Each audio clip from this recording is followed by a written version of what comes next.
அதிகமான ஒரு எண்ணம் குரு பக்தி உங்களுக்கு எப்பொழுதும் இருக்கும். யாருக்கெல்லாம் குரு பக்தி அதிகமா இருக்கோ அவங்களெல்லாம் தாய் தந்தையரை மதித்து போற்றி வணங்கக்கூடிய உத்தம குழந்தைகளாக இருப்பார்கள். எப்படிப்பட்ட குழந்தைகள்? என்ன குழந்தைகள்?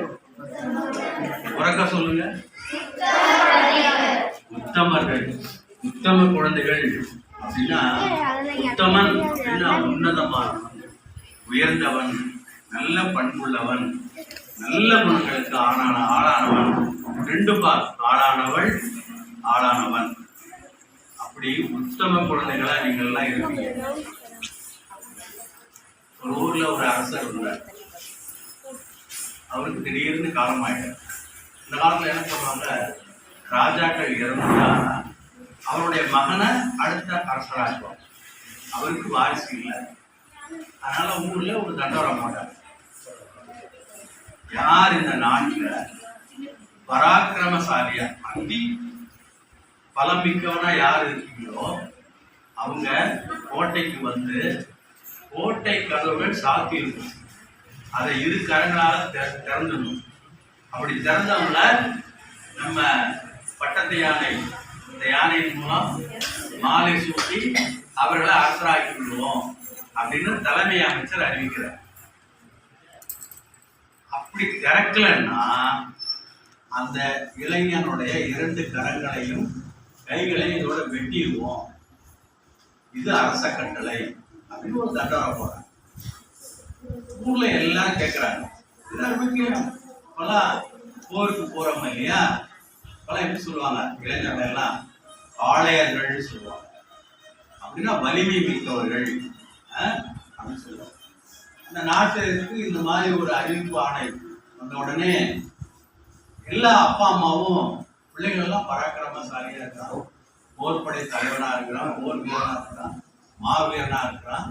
ஆனா போறேன்னு சொல்றவங்களே என்ன சொல்றாங்க, வேணாண்டா கண்ணி போக வேண்டாம், ஒருவேளை உன்னால அந்த கதவுகளை தள்ளி திறக்க முடியலன்னு சொன்னா உங்களுடைய 2 கரங்களையும் வெட்டிடுவாங்க, எப்படி வாழ்க்கையை நடத்துவீங்க அப்படின்னு சொல்லி ரொம்ப எல்லாரும் தடுக்கிறாங்க. எல்லாரையும் நாட்டில் உள்ள இளைஞர்களை எல்லாம் தடுக்கிறாங்க.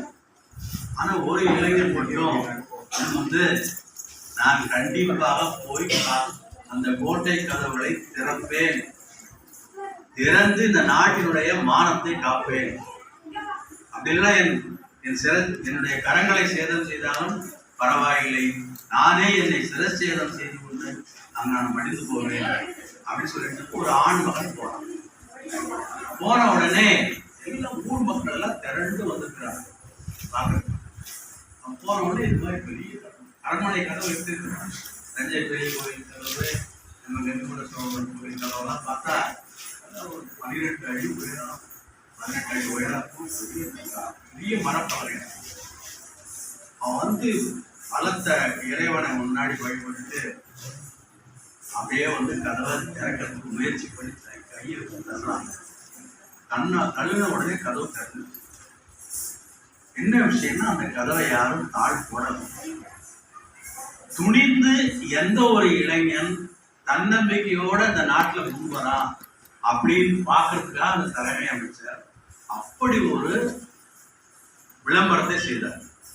ஆனா அந்த இளைஞனை அவனுடைய பெற்றோர்கள் நண்பர்கள் எல்லாம் தடுத்தாலும் அந்த இளைஞன் என்ன சொன்னான், நான் தன்னம்பிக்கையோடு போவேன், நான் முயற்சி செய்வேன், முயற்சி செய்து வெற்றி பெறவில்லை என்றால் என்னை நானே மாய்த்துக் கொள்வேன் என்று அவனிடம் 2 குணங்கள் நிரம்பி இருந்ததுனால அவன் அங்க போறான், கதவு திறக்கிறான், அவன் அரசன்.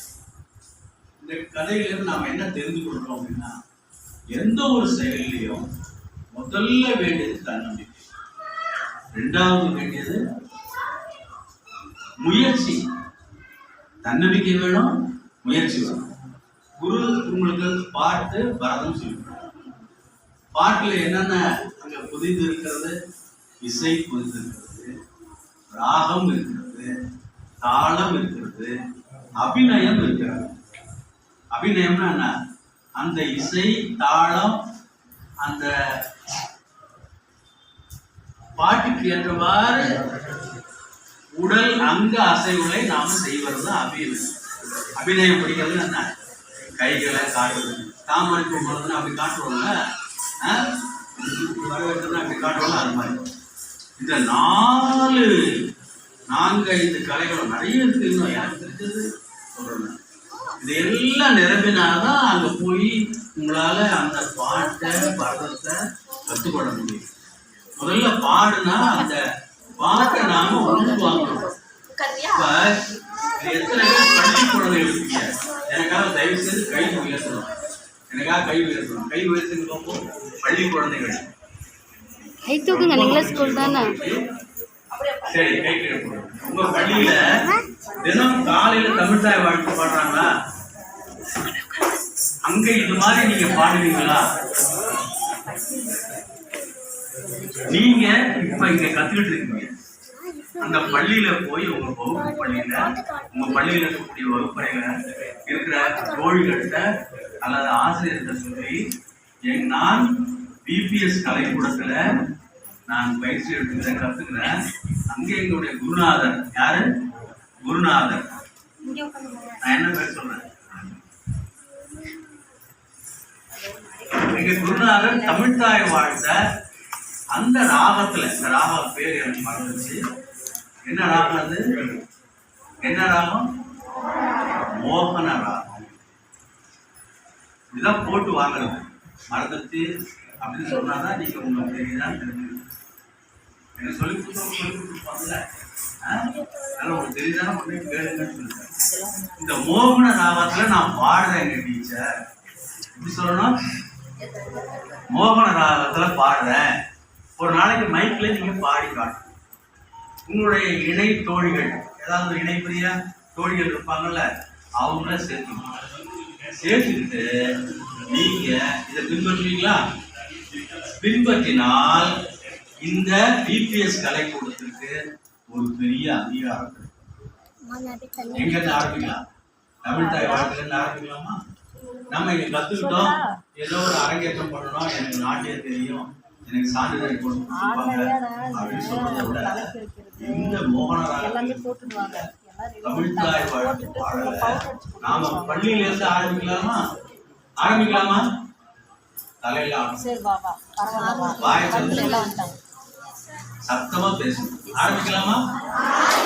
கண்டிப்பா நான் ஆரம்பிக்கிறேன் அப்படிங்கிற கை தூக்குங்க.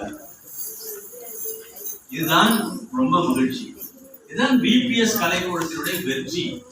முதல் கை கட்டுறாங்க. என்ன, நீ அம்மாவுக்காக தான் நான் வந்தேன். ப்ளூ சட்டை. உன் பேர் என்ன? அவன் மட்டும் சொன்னாங்க. கால பேர் செல்லும். என்ன? ஹரி கிருஷ்ணன். ஹரி கிருஷ்ணன். கிருஷ்ணன் கையில என்ன? ரொம்ப மகிழ்ச்சி. உட்காரு. ஹரி கிருஷ்ணன் கை தட்டுங்க. எதுலையும் தயக்கம் கூடாது. தயக்கம் கூடாது. நான் என்ன பூதம் மாதிரி இருக்கேனா? சாதாரணமா தான் நான் கேட்டேன். யாரா நீங்களா கத்துட்டு வந்தீங்க? அம்மா அப்பா யாரு கத்துக்கிறதுக்கு அனுப்புனாங்கன்னு கேட்டேன். அவங்க அம்மா சொல்ற நான் தான் அனுப்புன்னு சொல்றாங்க. அவன் ஹரி கிருஷ்ணன்.